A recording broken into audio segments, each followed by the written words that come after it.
Hello, dear students.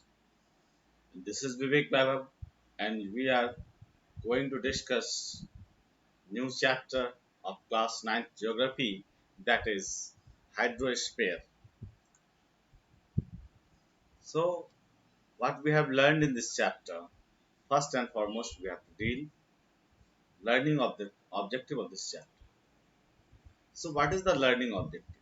First and foremost, what is hydrosphere?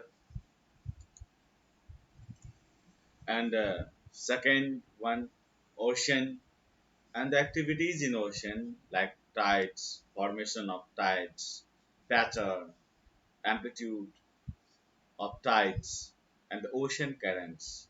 As you know that circular patterns of the current of Atlantic, Pacific, Indian Ocean, and the effects of current. It is all about of this chapter we have to learn. So first one is what is hydrosphere? So meaning of hydrosphere, as you know that 71% water bodies on Earth. So the surface of Earth is made up of land and water. All the water bodies, 71% on the Earth, are together called hydrosphere. The oceans are the largest water bodies. 97% of total water available on the Earth in ocean. Okay, look at this. This is the major ocean part of the Earth, and this is landmass continents. This is Pacific, Atlantic, Arctic, Indian Ocean. Okay, these are the major ocean we have to learn in this chapter.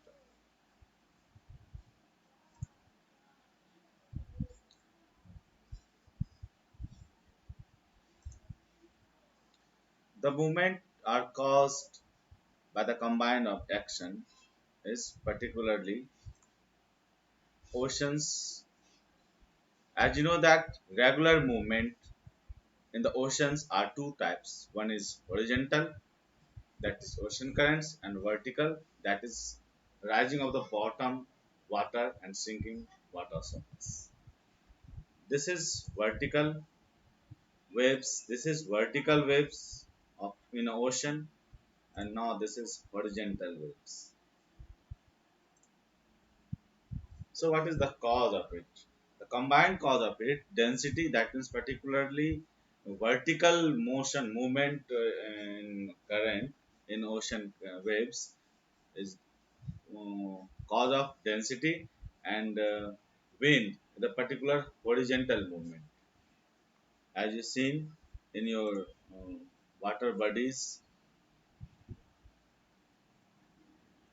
So what is tides? Tides are the alternate rise and fall of the surface ocean water twice in about 24 hours.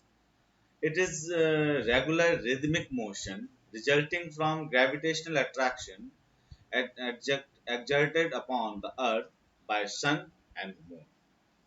Look at this picture. Here earth, and here moon and sun we have. So the part of the gravitational pull by moon and the sun, due to this tide occurs. This part of A sun and this part of B. So in the in this video we are going to discuss what is the cause of it, tide. As you know that here is the movement of earth, and this is the part of moon and sun. This part known for low tide, and this is very similar in a linear path of the sun, earth, and moon. This side and this side facing high tide zone. Okay. So what is the cause exactly? Cause, there's so many cause formation of tides. Tides are caused by the gravitational pulls of the moon, and to some extent by pull of sun, as you have seen. in this picture for a couple of minutes, which is very far from Earth. The moon, uh, through small, is very near to the Earth and exert a strong gravitational pull on Earth. As the moon rises later each day by about 50 minutes than the day before, and high tide occurs later each day. Naturally, the water of Earth nearest of the moon will be pulled by the moon's gravitational force.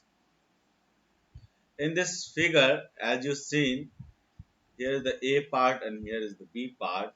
So, in this figure, we have the moon directly overhead, with the result that the water fills up towards A, causing an ordinary high tide there.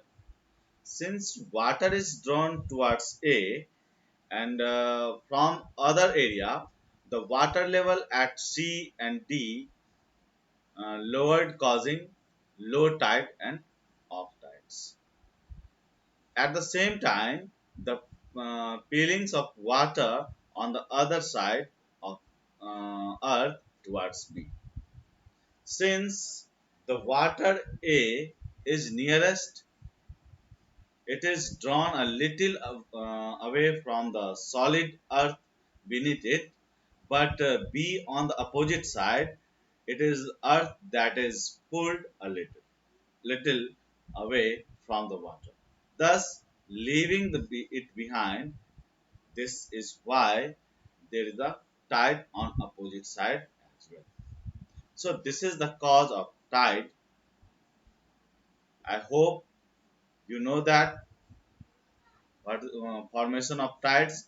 In the next video lecture, we are going to discuss all about tides. Till then,